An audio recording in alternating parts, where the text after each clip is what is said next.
Hello everyone, welcome back. So today we are here for episode 11 of Drift Talk. It has been a while, and yeah, we're here with David Goldstraw, who we've been going against all year. It's been absolutely crazy, but yeah, hope you guys enjoy. So let's join the chat with David and have some fun. So here we go. Hi David, how's it going? Hello, Max. Going good. Self? Yep, doing super good. Let's make sure everyone can hear you. That should be good. Yep. Right. So, I mean, what a year for both of us. Both of us getting into it. Like, Drift Cup got cancelled, and we were like, what are we going to do with our year? We're left a bit in a grey area there. And then definitely. BDC said, anyone who thinks they've got what it takes, apply. And I think both of us were like, you know what? Let's put our applications in. Yeah. And we did, and here we are now. Like, let's start off at the start at Driftland. Like, how was that for you? I'm in a wall already. I'm in a wall. I was in a wall before you. Driftland was, bonkers really, because obviously I applied for BDC and didn't get in. I tried my best to put in like the best application, but I didn't really have a lot of experience. Because I'd only done, obviously, Drift Cup and seeded with you the year before, so that was my only comp experience. So yeah, didn't get accepted, and then just thought, well, you know what, let's just put the car away for a year and just do something else. So I started on another build, blah, but we'll get to that later. And then, yeah, just kind of like went to a practice day, which was like Teesside. It was sort of a BDC day, but it was like a BDC Drift Cup practice day. Yeah. And I thought, well, I'm not doing comp. I've got tyres that I bought for comp and stuff like that. I may as well, go and do like one last sort of skid of the year. God, I'm in the wall again. It's so hard to track. Our first one was so difficult.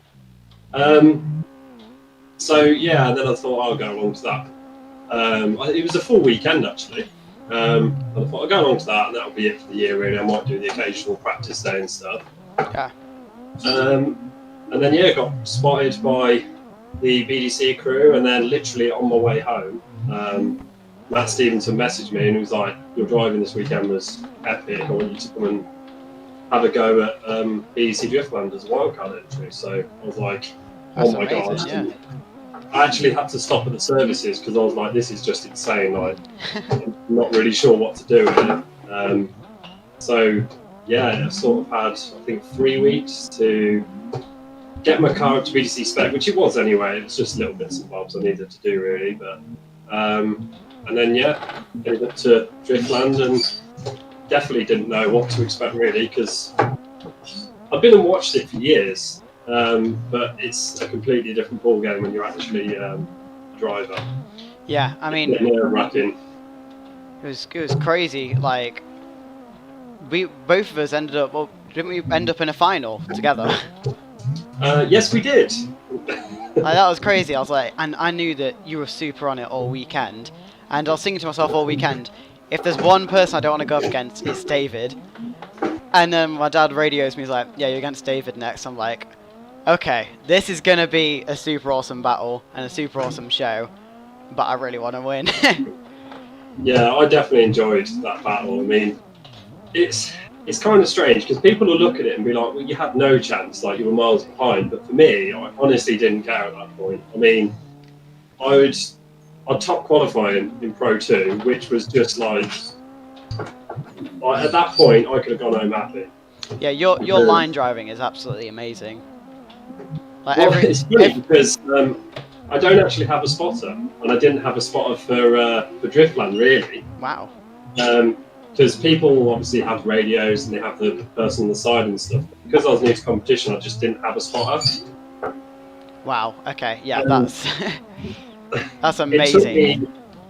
It took me until probably, I'd say, 3 o'clock in the afternoon on the practice day to actually get the line. The line was so difficult on that track, though. That was probably one of the most challenging. Yeah. That was got to be one of the most challenging tracks of the year, apart from maybe the rainy conditions in round 3. But like your line was perfect, and like perfect to follow. So yeah, I just such amazing weekend. I don't know about you, but for me it happened just so fast. Like everything was just like bang, bang, bang, battle, and it was just amazing. Yeah, I mean, I don't know if it's the same for you or if it's the same for other people, but I actually weirdly don't remember much from the weekend. So Nor do when you I. look back and, like, if you've been on a drift day and stuff, and you can think back of all the people you did runs with over a weekend and stuff. But I don't actually remember, like, visually being in the car in any of my battles or even my qualifying. Nor do I. I think that's the same for me, but it was quite a while ago when we think about it actually. But yeah, in comps, no idea. The day after, I was just like, what actually happened? Like, I don't really remember. It was really surreal, wasn't it? Yeah. The funniest part was after my top 4 with Dylan Keogh. So I assumed I'd lost because all I heard, and obviously people who drift will know this from being a lead driver, if you hear a 500 horsepower RB on your door at any point of the run, you think, yeah, he's pretty close. And I actually saw Dylan basically on my door. Yeah. And my chase was, I was quite distant because I just didn't have the pace. So at that point, I was just I parked up waiting for the result, and it was like, yeah, I've lost that. And then they pointed the flag at me, and I was like, nah, obviously, I don't know, it must be a one more time or something. So I drove off. The guy who pointed the flag, I can't remember the name of the guy who did it. I'm not sure if it's Jason or one of the track marshal guys, but he said, well done, mate, head up to the top. And I was like, okay, that's a bit strange. And then I had to ask Lee Colgate, who's like our gridding guy in the pit. Yeah. Like, did I actually win that? He's like, yes, you won it. And I was like, nah, I definitely didn't win that. He's like, no, you're through to the final with Max. And I was like, okay. Like, it was so surreal. Yeah, it's like when you're driving around there, like obviously everyone watching the live stream and listening to the commentators, they know what's going off. Us as drivers, I'm always like, who's won? Where do I go? And like panicking. Yeah, but yeah, it was just such a confusing moment because it wasn't like I never remember his name, but in my top 8, it's the guy with the E36 turbo.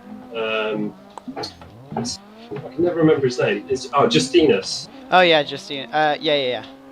So obviously with him, like he span in front of me, so that kind of, you finish the run, you go, I've won because he span, I haven't. That means he must be on a 0, and you kind of like relieved. Yeah, sometimes you're in a clear. Some battles you're just sitting there and it's like, it feels like hours that you just sat there waiting for a result.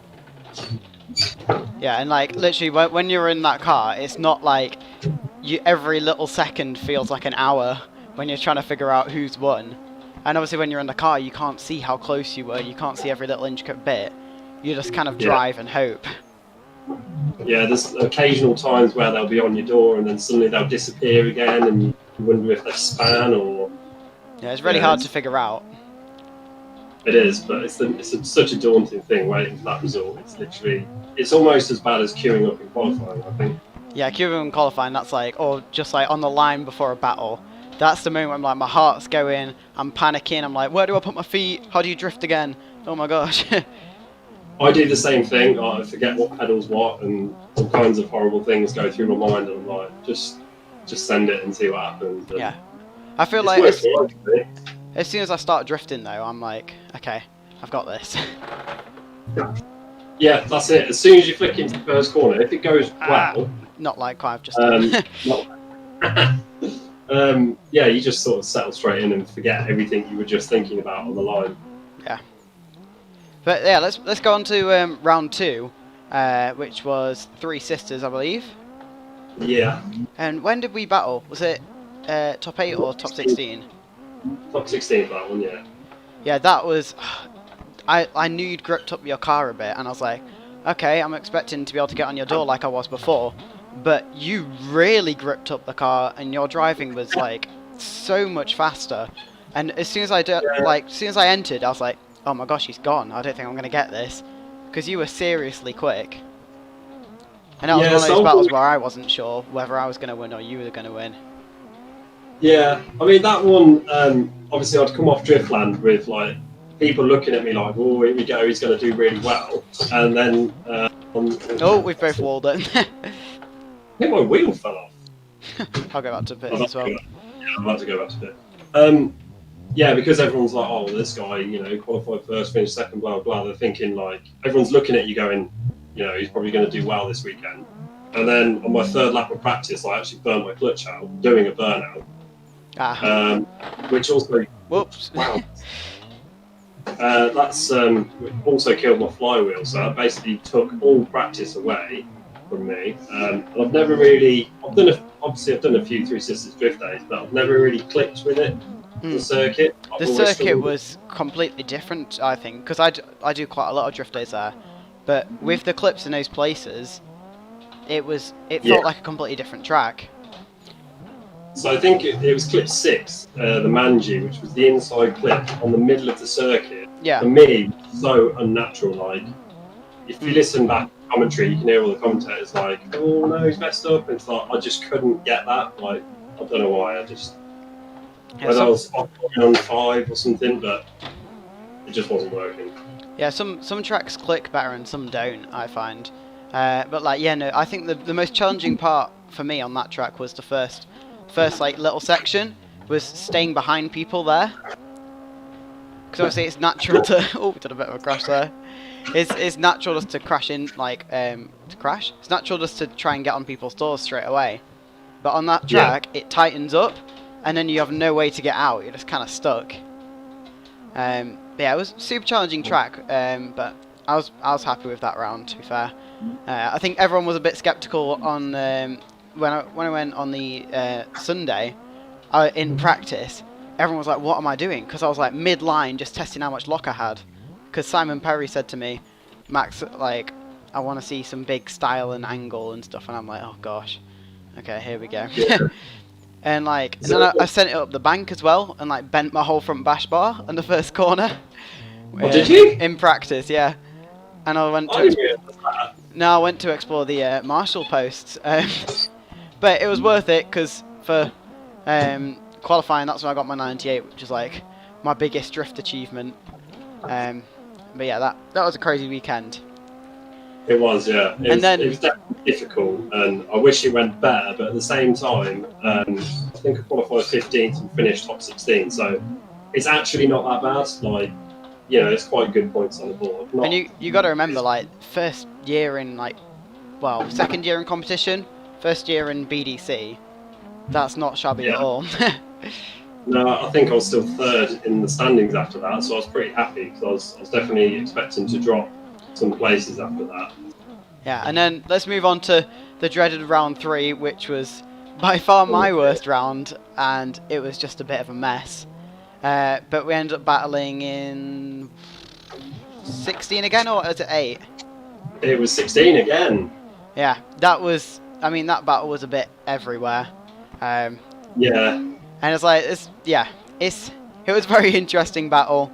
The conditions, I think you can agree, were terrible, and didn't help that we didn't really know the track at all. But yeah, like, how did you find that round as a whole? With like clicking with the track, and how did you do in qualifying as well? Because I can't remember watching you. So I'm actually really glad it rained, because I didn't do the practice day the day before because I couldn't get the time off work. So it was all a bit like I was kind of dreading the round because I was watching practice whilst at work, no talent manager. But I was watching it and thinking, my God, it's so fast. Like, I ain't going to be able to do this. Like, I can do T-side normally, no problem, but backwards it just looked incredibly fast. And I was like, I'm going to struggle here. Like that. Yeah. Broken stuff again. So yeah, and then obviously I got there. I drove up that evening and didn't get there till I think it was about 12 o'clock, midnight. Wow. That's and then woke up in the morning and it was raining, and I was like, if anything, this is better because it's slower. So obviously I know you don't get as much grip in the rain, but because it's slower, you don't have to commit as much, if that makes sense. Yeah, it does level out the playing field. yeah, you're not going like 70 miles an hour into your initiation, you're going 40, 50 sort of thing. So you can, I don't know, it's like a confidence thing really. Like I don't mind driving in the wet. Yeah, I quite like it as well. That's how I learn. Oh, what happened there? Whoa, oh, you're doing a rally sorry. driving. It's not a Land Rover, David. It's not a Land Rover. Yeah, not with this ride height. Slammed. No, so yeah, practice was actually going really well. At this point, I'd sort of adopted a spotting team. So my girlfriend Katie, she actually like got the hang of it, and she was, going to the spotters briefings. And I had people like Bryn Williams, who's on Chris Wright's team, a good friend of him, and obviously Ralph Bryn. He was helping me out, which was good. Just things like over the text message and messenger, just saying, "Oh, you need to be a bit wider on this bit." Yeah, every little bit of feedback I just take in and then use and see where I can improve. Yeah. Spotters are really helpful. Qualified fifth, which I was absolutely that's brilliant. With, because I wouldn't say I nailed the line in practice, but I was like, I could probably get through with this line as long as I pull it off when it comes down to it. And then I actually went out and did the run and thought, that's kind of probably, maybe top 15, something like that. And then found out it's fifth. And I got like I think it was like 86 or something. Brilliant. So I was literally like, yes, I'm through, because, a score like that generally will get you through into... saved it, get you through into battles. And then second run I tried to better it, because when you're in, you just go send it. Yeah, because you've got nothing to lose at that point, well, apart from break your car, but you can sort of play it safe, but go a bit as more long as you're not aggressive. being too ridiculous, you can step things up. I was happy with that. Then I got Stuart McClellan in his E36 in wow, that was an amazing overtake. Yeah, I don't know how that happened, to be honest. I think that was chance. Got Stuart McClellan in top 32, which I was a bit like, damn, because he's got 700 odd horsepower or something. Yeah, how was his car grip-wise? Because I know he ran like 60 psi, which is normally strange, but I think it helped. Insane. If you watch it on the live stream, watch him go off the line, it was almost as aggressive acceleration as you, Max, when I was battling you. Yeah, go on. He actually had so much rear grip, it caused him to understeer through like the bus stop part, and then he spun, which gave me the win. Well, there you go. I mean, my weekend was really not going brilliant, because first qualifying run, I accidentally threw it backwards, and I thought the judges are either going to be really happy or give me a 0, and they gave me a 0, which is fair enough. You pulled it off, though. You pulled it off, didn't you? Like, I did pull it off. I didn't spin or anything, but to them they deemed it unchaseable, which is fair enough. So in the second run, I think I got something like 12th. I can't even remember what it was qualifying. But I qualified. I did the line, but it was just a bit sketchy and a bit handbrakey. It was crashing. It was really weird for me, because I was trying tri-ace triple R1s, like going out into battles. So new tyres, never driven on them before, and here's a battle. So I can't remember who my battle was, but top 32, and I was scared stiff, and the transitions were super fast. Everything was a bit crazy. Managed to get that battle, and then went against you, and managed to get that battle. And I can't even remember what happened after that. I think I lost the next one against, I think it was Dylan Kehoe. But yeah, can we just say, Dylan Kehoe, what an amazing driver. I don't know where he came from, but I didn't see him in any other competition. But I just seen him. He just comes in, he's got such an amazing style. And yeah, that car is nice. That's a super nice car, nice guy, and just came out of nowhere. And yeah, definitely. So, what are your well, tell us the specs of your car now, and then we can sort of talk through what you're gonna do. My current spec is it's a Lexus IS 200 with 0 horsepower because the engine's fitted. So yeah, last year it was very basic car. Like literally, someone could probably build it for probably 10,000. Really, I know it sounds a lot to some people, but that's very cheap Yeah, for a as far as competition. drift cars go, and the It setup you used a had. lot of standards, yeah, a lot of standard components. The V8 that I put in it, the 3UZ, basically fits straight in with an adapter kit, which was very cheap. It just worked, to be honest, and I think I did as well as I did because it was very easy to drive. Like you haven't got a big turbo to, you know, defeat lag with and stuff like that. It just kind of, it just drove well enough, and it had enough power to go sideways, but I can't. I was going to say enough power to be competitive or enough grip to be competitive, but I do feel I got pretty lucky. I think Pro 2 it definitely has the right amount of power. Maybe for Pro, probably going to need to step it up a little bit. Yeah. So basically, next season, I am doing Pro.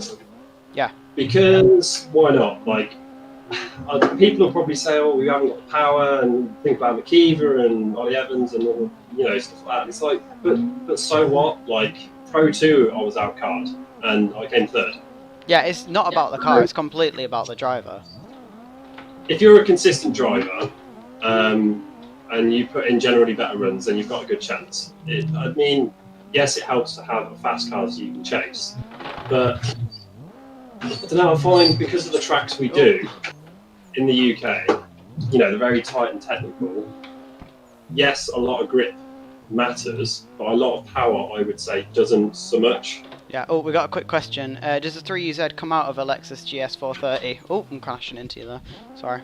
It comes with things. Yeah, GS 430, NS 430, and SC 430 are the three Lexus cars that have that engine. 430, giving you an idea, yeah. There's different variants, but yeah, mine's a 2006 NS 430 variant. So how much power does that put out? From factory, 285 horsepower. That's a flywheel figure, not a wheel figure. So it's actually not a massive amount, but it was sort of because of the car it was designed for. Big luxury barges. They didn't want loads of power really, so. Yeah. It's got a lot of torque then, I'm guessing, because you've probably stripped a lot of weight out of the car. Yeah, it's got a decent amount of torque, so it's 340 foot-pounds at the wheels. I managed to get it to 325 horsepower at the wheels, just with some manifolds and a link ECU. That's literally it. And then power were you running 200 and thingy?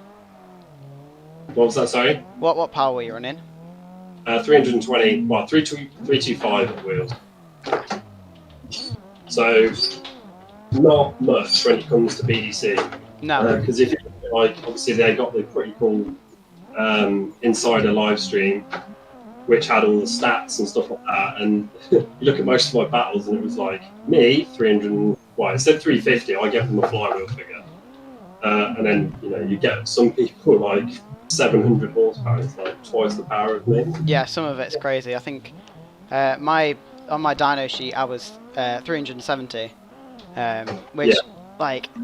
It doesn't sound like a lot in the grand scheme of drift cars, but it doesn't. You don't need a lot because at the end of the day, you can just be spinning your wheels with 700 horsepower and not going anywhere. Yeah, this is it. I mean, you get tracks like Three Sisters. I would say it's definitely not a power circuit. I mean, some people say like it's like the last corner, but that's about it.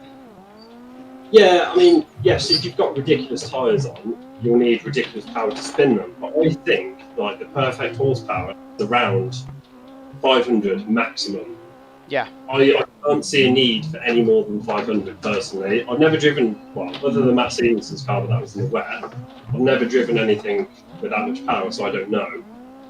But look at your car, 370 horsepower at the wheels. You were, pretty much Dorian McKeever around Three Sisters. Yeah, I mean, I think it's all about, as you said, like grip to power ratio, and that's why for next year, like I'm gonna put Wisefab on the car to give it more rear end grip, and then I can pull more power in it. So I think we're going to about 600 horsepower, which is it's a lot, but hopefully it shouldn't be too much. I'm just gonna be spinning my wheels everywhere, and I can just pull off the grip setup that I have. So are you going turbo next year, or is that NA? No, that's still NA. amazingly with the LS. And then if I did want to go turbo, that would probably be the next thing we do. And that'll take us up to like 900 on 1 bar of boost, which is reliable. So yeah, that's the main thing, is like reliability for us, because we're not the greatest mechanics in the world. And well, saying that, you'll be in Formula Drift with 900 horsepower, so you'll be alright. well, fingers crossed, fingers crossed. Or Drift Masters. Yeah, we'll see what happens, but yeah, I think it's going to be interesting going over to Oman as well. It's like, I don't know what horsepower they're going to have, what grip setups they're going to have, but I've still got 430 essentially horsepower, but like on dyno I've got 370, 360. So we'll have to see what they're running. Yeah, like I say, I think you'll be alright, because you've got what I would regard as like the ideal setup. You know, you haven't got too much power, it's nice and drivable. I mean, yes, people say, oh, it's boring V8 or whatever, but at the end of the day, it's easy to drive, and if you can find a car that's easy to drive, then you're going to do good lines consistently. So. Yeah, I think cars that are easy to drive, and I know people say, oh yeah, LS is boring and V8's boring, but is it not about like what kind of my style is V8, and like I learned to drive NA, and they're not any, I don't think they're any worse than 2Js or whatever, because yeah, the sound is a bit disappointing, and the driving style can probably be a bit less sort of aggressive, but if you can go on the line, you can impress the judges, you can have fun, and you don't have to mess about with turbos. So I think it's probably, for me at least, it's the better option. When I started building my car, I didn't really mean to build it as a drift car. I was actually building it just because I wanted to build something. Yeah. It had the Altezza 3SG Beams engine, and I was going to turbo it, but then I worked out all the costs and that, and then figured out that this guy in Ireland made an adapter kit to use the V8 in my chassis. So I picked up the engine for 750 quid and it had 42,000 miles on it. Basically, brand new engine in the scheme of things, really. Yeah. And you know, I would have been plumbing 10,000 plus into the Altezza engine, 3SG, and yeah, it would have been cool and different, but it's either spend 10,000 on the engine or build the car for 10 grand and go and have fun for 3 years. That was my thing. Yeah. Much the same with you, like you could have gone RB or JZ and done all this, but then how much was the LS and put it all in? It's very cheap, really. Yeah. And you can just go and do drift days and hammer it, and not even have to lift the bonnet. I mean, I very rarely lift the bonnet on a drift day. I don't even check the oil because I just know I don't need to. I just know it will work. Yeah, I mean, all we've done, like maintenance-wise, I think the only thing that broke on the engine was the throttle body, and that's because we cheaped out on. That's the one thing we cheaped out on and bought an eBay special.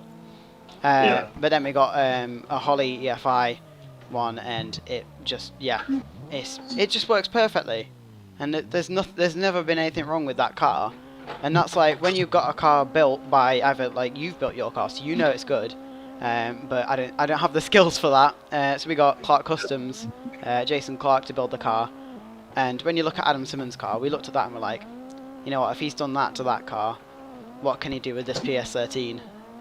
And we just put all our hope in him, and it paid off because the car's just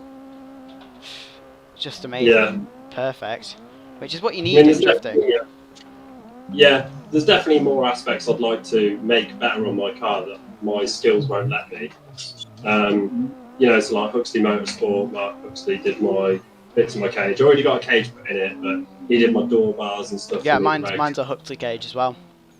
Yeah, it's such an amazing job. Like, it's definitely, if you want a roll cage, go to Huxley. Like, even just look at his work on Instagram. Like, second to none in my opinion. He's always been really helpful to me and stuff. So yeah, some of the cars that come out of the drift scene are just amazing, and some of the work that's gone into them.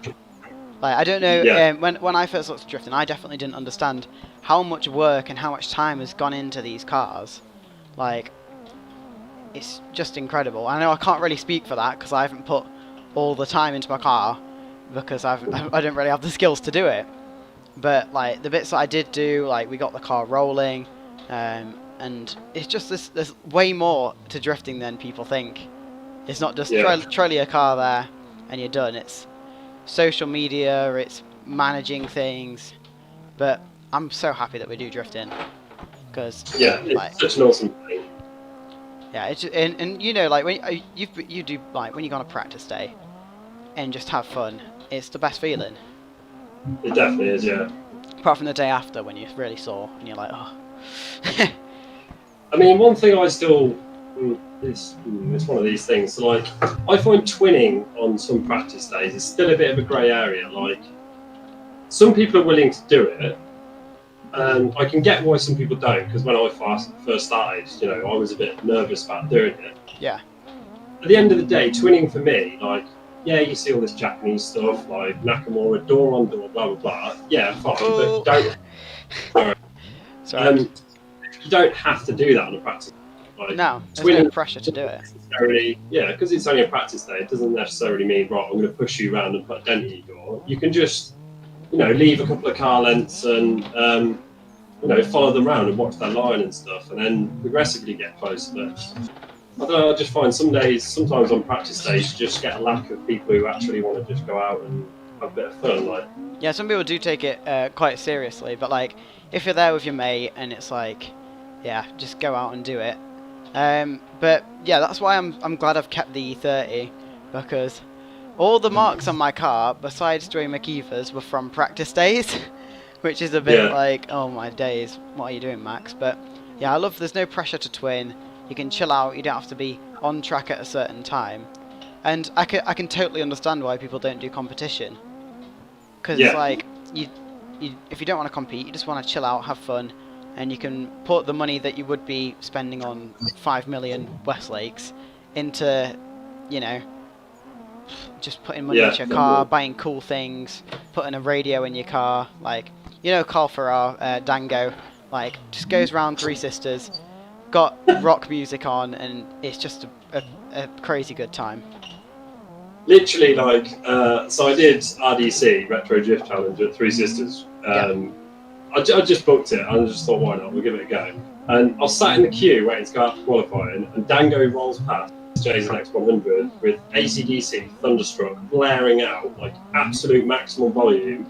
And it got me so pumped for my qualifying run. I was just like, I need a stereo in my car, and I'm very tempted to fit one. Yeah, that's what I'm doing with E30. I'm really want a stereo. Or I'm just gonna put my portable speaker in there and just have it belting out while I'm waiting in the queue going around the track. It's just so fun. Yeah.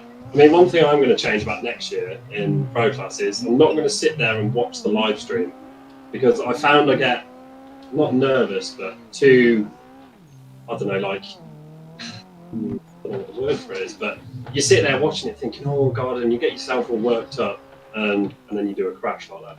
Yeah. I'm not going to watch the live stream. I'm actually just going to do something else, and like I say, portable speaker, and just try and chill out more, because I don't know if the nervous thing helped me actually though, because I didn't qualify all right. But yeah, nerves are a really weird thing in drifting, I find.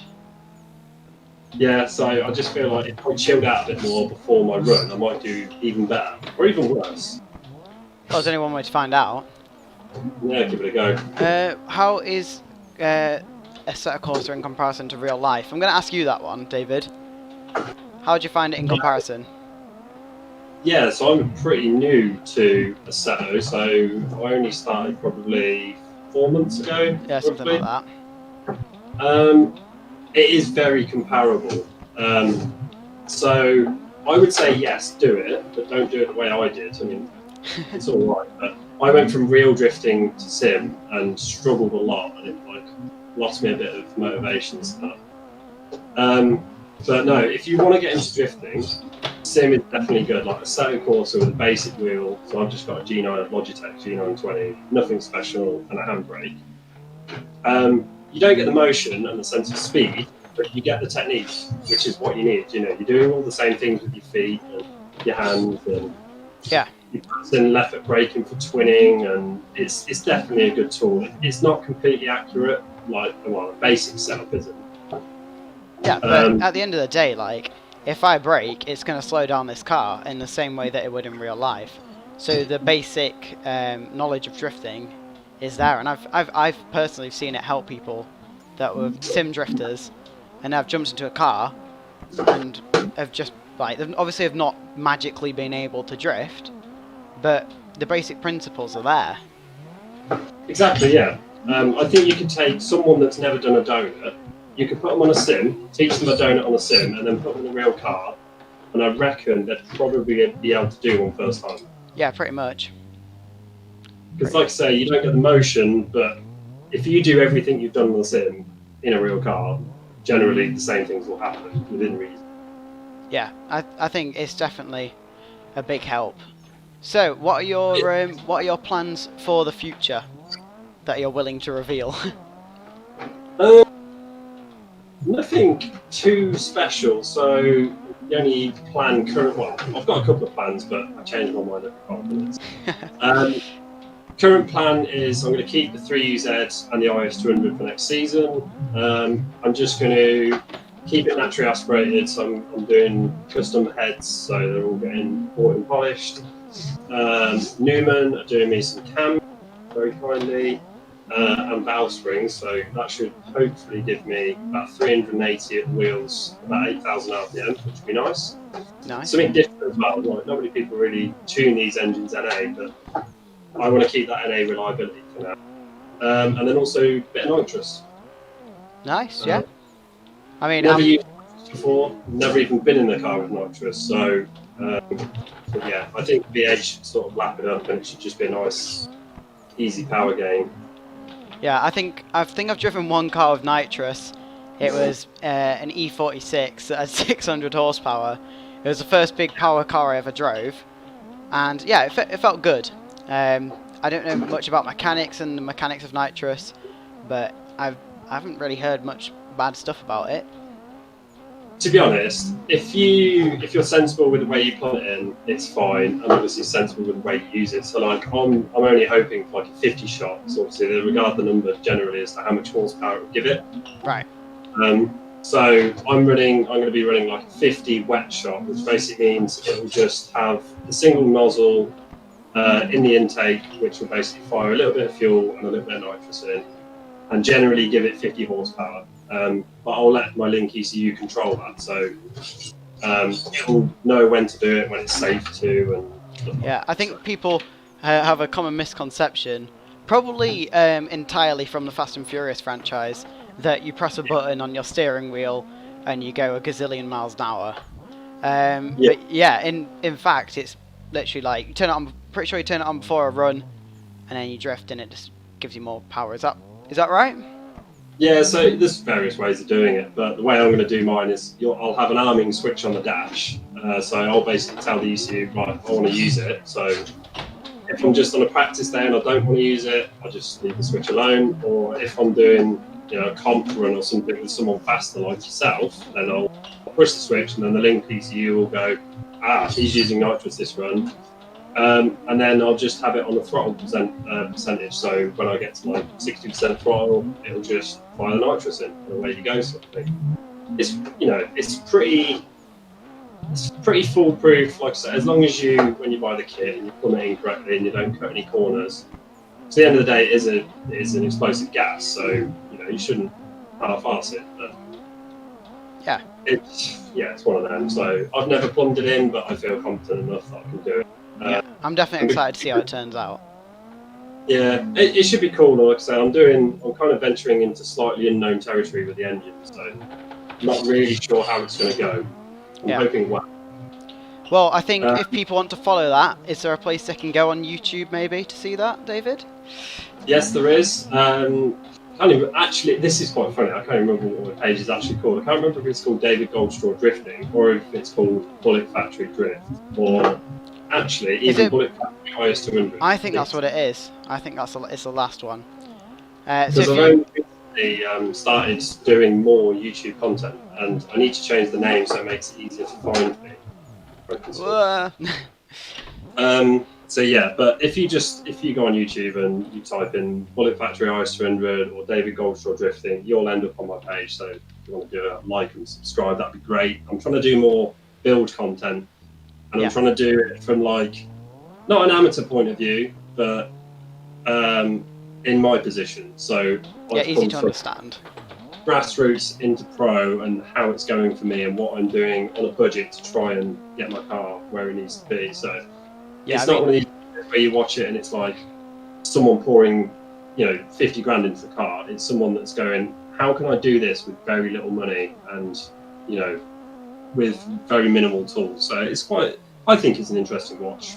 yeah. I mean, in my spare time, I've been watching your videos, and I've got to say it's like refreshing to see stuff that's not, as you said, like people pouring millions into a car, and it's like sort of an inside view. Like you did videos on like how much everything costs, and it's just very real, which is nice. Yeah, see, I thought that would be a good one for the old likes and views because, you see people that like, drift, for example, they're doing this thing at the minute with like 200,000 euros, and it's like, it's cool to watch because it's cool to see that side, but then realistically, how much does it cost for someone coming from drift club like ourselves? How much does it cost to build a car and get into PDC? So that's a video I did on that, and it's rough estimates, but it's near enough there. So if anyone wants to go watch that, that is on my YouTube. That's a pretty cool little insight into the expenditure of, I'd say, professional drifting. Yeah, definitely. So yeah, that's really really cool stuff. So definitely go give David's channel a subscribe and look at some of his videos because yeah, super good. And obviously it's amazing to see people in drifting filming and getting exposure and just like showing everyone what drifting is, because you guys watching will probably know drifting's massive and it's super cool, but not enough people know about it, and I think that's one of the things we need is people, because I think they're really missing out on a really cool sport. Definitely. And next year, I mean, all these competitions that have been announced, and there's a lot going on in the UK next year, drifting wise. Yeah, definitely. So it's cool. It's like, it seems like, because drifting was, I would say, fairly big in the UK a couple of years back in terms of like how it looked. So you had the bigger circuits like Silverstone and stuff. Yeah. But yeah, so it's all coming back next year. Yeah, so I think that should be definitely cool. I've been very excited seeing some of the tracks that are going to be available to drive, and like I haven't been in drifting a super long time. I don't know how long you've been in it. This was my third season, so 3 years. And were you in drifting before that, like watching or anything? I used to go and watch. So 2014 was a bit earlier than that, but 2014 was the first event. So Drift All Stars in London, the Olympic Arena thing in the car park. Oh wow! Right. Like James Dean and Phil Morrison and people like that, and Pieter Witzek and people like that. And that was when I was like, yep, I'm drifting now. I need to do this. And then that's when I started building my car. So I got in fairly late, really, to the whole drifting scene. Yeah. I didn't even do Streeto. Didn't do what? Sorry. Oh, the dreaded. Yeah, the dreaded Streeto. Don't try that at home. No, I didn't even do any of that. So I just sort of built my car and went to Santa Pod and did some donuts, and then. Yeah, I think that's the best way to do it. Is just get out there in the car. Yeah, I mean, people think there's not a lot of places to go. If you look around, there is loads. Like all you have to do you can buy a 500 quid MX-5, weld the diff, take it to Birmingham Wheels, learn to drift. You can take it to Teesside, like PH Drift and Johan. There's so many places you can. And once you've gone to one place, you can literally say to someone, because everyone's super nice. That's another thing about drifting. Everyone's super nice and wants to help. It's like you can just ask, oh yeah, whereabouts do you guys go? Or how do you get in there? And once you've gone there, I mean, it's a little bit closed off, but I feel like something's going to come where we can all sort of find out where drift events are. But it's not super hard to track where drift days are. All you have to do is literally watch someone's videos and be like, oh, that's a cool track. It's in the UK. How do you get there? Yeah, and there's actually quite a lot of availability. So like the old Rockingham days, you used to have to fight for a ticket, and sometimes you wouldn't get one, and then you'd have to wait another 2 months or something like that for another drift day. But now you can, I could probably just go on the internet and book on Centerpod for January, and I could just get a spot. It's quite easy actually to, go and drift. And obviously there's all the little academies and stuff going on like EX and places like that. So even if you haven't got a car, like you can go and give it a go in someone else's car. Yeah, or even if you just want to give it a taste and see what everything's like, there's experience days, or even just going to an event. And I'm sure most people are just going to say, "Oh yeah, I've got a passenger seat, jump in, and yeah, have a passenger ride around," which is really scary, and I hate having passenger rides because I don't like being out of control. I love showing other people, but being in a passenger seat is one of the scariest things. Yeah, I've never been a very good passenger. On a track day, I'm all right. But on a drift day, it's because it's so violent in a car. You know, some people don't. Some people don't realise how violent it is in the car. Watching from the outside, it all looks very, easy and stuff. Yeah, sometimes as a passenger in a drift car, it is genuinely terrifying when you're not driving. Yeah, especially Even when now. you know what you do. You know you'd pull a handbrake there, or brake there, or turn in a bit. Yeah. And then when someone else doesn't do that, it's like, oh no, we're going to go into a wall. Yeah.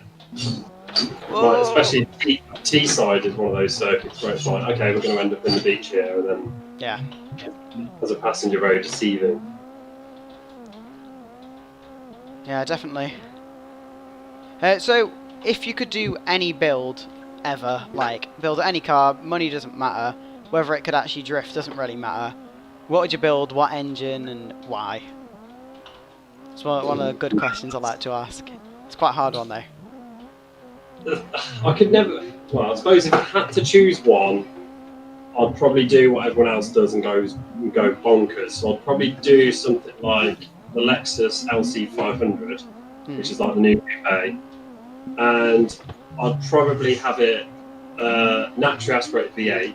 So I'd probably keep the V8 that was in it, which is I think the 2UR, which is 5 litre V8, and I'd just make it as powerful as possible. Naturally aspirated. Oh, sorry, pushing the wall there. No rocket bunny or anything like that. I'd probably, just do a nuts build like that. But yeah, there's so many cars I'd love to build. There is so many. Like a TA22 Celica, like 70s Celica with like naturally aspirated Honda K20 or something in it would be epic as a little skid car in the UK. I think something like that. Just there's loads of cars that I look at and just go, oh gosh, that would be so cool to do as a drift car. And like when I'm just out in the Morrison's car park and you see something, you're like, yeah, you know what, that would be awesome. Like I think classic cars are something that are definitely touched on, but more classic cars drifting, I think, would be so cool. Yeah, more Ford Escorts, or the Zach Speed Ford Capri. Like I've seen one of them drifting, but more of that sort of stuff would be awesome.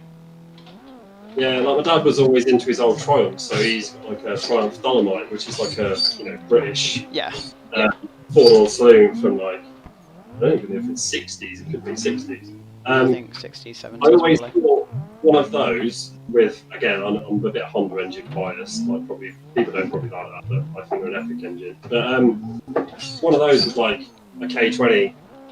Rear-wheel drive, slammed with a bit of a bubble arch kit on it and some little 13-inch wheels and stuff like that would be absolutely awesome. It's so different. Yeah, or even I think something American like just like an Ford F100 or some like Chevy Camaro old one like SS would just be so cool. But there's loads of potential out there, and definitely in the future. Like if I've got the funds, I definitely want to build something that's maybe not the best for comp, but it's just got the most flair that you've ever seen. Yeah, definitely. I like to try and be different as well. Like, I think initially I felt like I was different with the IS200 because you didn't really see many about. I think the only really popular one was the Jap Speed IS200. And then, Ant Thompson owns that. He didn't do competition this year, so I think I was the only real IS200 in competition. Which was I think you were too. A pretty cool feeling because and even out of like FD and Drift Masters, well, obviously they only had one round of Drift Masters, but yeah, you're the only one, so being unique is super awesome. And then that brings me on to my new build. Hopefully that will start. I'd say soon, but probably not soon. Maybe like mid next year. Yeah. So that is a Mark II IS, Lexus IS, so IS 250, IS 220 diesel, that sort of shape. The GSE 20 chassis. That Yeah, I will mean, also I'm be excited for different. that. Yeah, it's just cool because it stays in the family. It stays as a four-door, which is what I want. I've always liked the four-door style. It's not crazy modern. It still has some old features to it, but as in some of the parts aren't impossibly hard to get or very expensive. You know, it's a lot of, believe it or not, a lot of IS 200 parts cross over onto that car. Yeah, that's cool. And if I keep the 3Z engine, it'll actually bolt straight in because it Oh came wow. with one in Japan, so it'll just fit straight in, which is again cost a lot cheaper than custom fitting an engine. So, oh dear, that's slow. Sorry, I pushed you in the wall then. I think I've broken something on the rear suspension. It's very slow. I think you might just have really hot tyres. Or that. So yeah, that'll be a cool car because I don't know anyone in the UK that skids one at all. Have you seen any at all? I've actually never seen one drift in real life. I haven't. But when you look at it, it looks like it should be a drift car. Yeah, I mean, there's one off the top of my head which is absolutely epic. So Yuta Komatsu in Japan, he does Formula Drift in Japan. He's got one. It's absolutely like that would be my perfect comp car. I think like one of my perfect comp cars. And like body kit wise, there's so much potential. There is, just not in the UK, which is what's proven difficult. So I know people will be screaming and saying like, "Oh yeah, genuine body kit." Problem is, genuine body kit for the Mark II IS, the one I want, is going to be around £7,000. Yeah, that's you don't really want to be spending that much on. Well, you can do, but when you can go into a corner and someone can be going a tiny bit faster than you, and that's the end of a side skirt, and Yeah, it's that's just it. that could be like easy like £1,000, and then shipping it is it's just crazy. So yeah, that's why I think we spent like I think it was £1,000 in total or 600 quid, somewhere around there for the body kit that I've got on. And the car looks, I mean, I could always go more and get a proper genuine body kit like you said and go crazy with that, but You've got to be realistic. yeah. Hopefully when I have big budget I'll go like mad sort of amazing JDM style, Bosuzuki style nearly body kit. Yeah.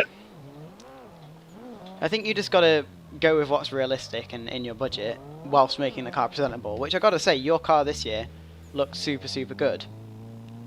Yeah, I was pretty happy how it turned out because it was very, well, not last minute, but the livery that's on it got done by Drift Nuts, finally, 2 years running now. I took them such a basic idea and they turned it into something really cool. And literally all I had was basically 3 stripes on the side of it, and then it came out how it did. Yeah, the guys at Drift Nuts are amazing, I'd say. Yeah, definitely. Like they've got a creative mind as well. So you can take them an idea and they'll do that exact idea. But if you're like me and you're like, I want some more, they sort of know what to do to be able to make it look more. I mean, Martin is another example of that. I mean, what a livery. they did, yeah. What a livery! His is just like amazing. They did mine last year as well, and I literally took them a Forza design and just went, "Please, can you do this?" Yeah. And they went, "Yeah, okay, we can do that." They can make it look so good, like in real life. It's pretty cool how they do. I can't do it. No, I hate putting stickers on. No, it's the worst. But like I bubbles everywhere. But I want to add a little bit more to it because I still feel like front and the back is a bit unfinished. So yeah, everyone will recognise my car next season, but I just want to add a little bit more to it. Have you thought about putting a massive wing on it yet? I did have one and I didn't like the look, but then when I had that wing, I didn't really like the styling of the car, whereas now I feel like my car has a bit of a style to it. Yeah, maybe so get someone to Photoshop it on and then have a look, or just mock it up. But yeah, I've got a spoiler blade at home, so I could offer one up and see how it looks. Go for it. We'll see, but I might actually run a full rear bumper next season as well instead of the old cut. my dad really wanted me to have a cut bumper because changing tyres is a pain. But I thought, no, we're not doing that. I don't care if I have to get on my knees and in the rain with having a full rear bumper. But that's obviously personal preference. And same thing with rear radiator. It's like, I think we should go over a rear radiator, and I'm like, not a fan. But it's all down to like preference, which is why I love drift cars and the styling, because you can make it reflect how you want your car, which is amazing. And Exactly, yeah. that's why everyone's cars looks different, because if there was a right way to build a car, then everyone would drive the same car. Yeah. Because I mean, you look at any other race, like touring cars or something like that. Yeah, they have different liveries, but they're a bit restrained with how crazy they can go with other bits like styling and stuff. Whereas drifting, you can actually do what you want as long as you're following the mechanical rules.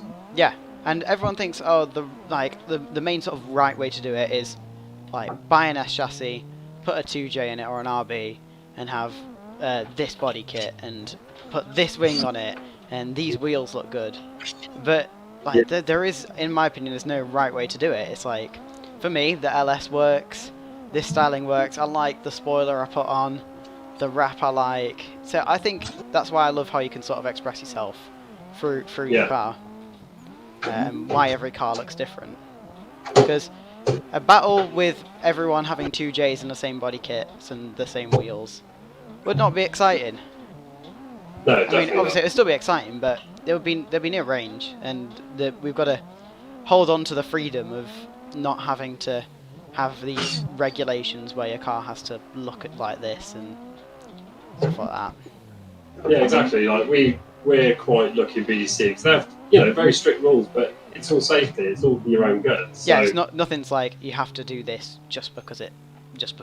Yeah. They're all like, But you do this so you don't hurt yourself. Yeah, I mean, styling-wise, if you want a wing that's 2 meters off the roof of your car, you could probably have that, and there wouldn't be a rule against it. No, because it's not a risk or anything. Yeah, and it makes it still pretty free to have the car looking exactly how you want it. Yeah. Do you guys in the comments have any questions for David? Because I can imagine you do. But yeah, definitely do go and check his YouTube channel out if you think of any questions for him, or if you want to see another inside view from another drifter. Because his YouTube channel is super cool, and also if you want to follow what he's doing, he'll probably, no doubt, be in more of the videos that I'm going to be posting. And we'll see a lot more of David soon. But yeah, definitely go and give him a follow on Instagram and Facebook.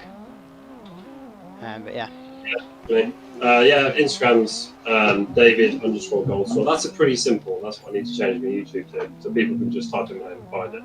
And then there's David Drifting on Facebook as well. So yeah, more than welcome to go follow those pages. And obviously, as the season closes in, I'll try and do more updates and stuff. But I'll have another YouTube video come in. I might actually do it tonight, but if not, it'll be tomorrow. But it's just another vlog side video from in my garage doing bits and bobs in the car. So yeah, I mean that's lots of what drifting is doing the car, and it's awesome to see you doing that and to see the inside view of what it's actually like. It's okay going, oh, you have to work on a car, but seeing all the little bits, and honestly, I hate mechanics, to be honest. I think it's growing on me, but like run into problem after problem after problem. It never goes perfectly. I love it when it goes well. Yeah, but that's not actually happened to me yet. Out of all the times, it's never happened. Yeah, obviously I'm looking forward to your videos from Oman when you do that. Yeah, I'm super excited for that as well. I guess you'll do some vlog type stuff for that. Yeah, definitely. Yeah. Well, I can't release anything, but we're going to be making a feature-length film. So there's going to be lots of content on that. It's going to be on my Instagram as well. I think I'm about 7 followers off 4,000 followers on Instagram. So if any of you guys don't follow me, we're very, very close. So give us a helping hand. But yeah, David, thank you for coming on and talking to us and sharing your stuff. Anytime. And yeah, if you guys want to keep on following David, which I don't see why you wouldn't, go over to all his social media. But yeah, thank you so much for coming on. Thanks, Max. And yeah, we'll talk to you soon. Thanks, David. Yeah, see you soon. See you later. Bye. Okay, so anyway, guys, thanks for watching, and I'll see you in the next one. Bye.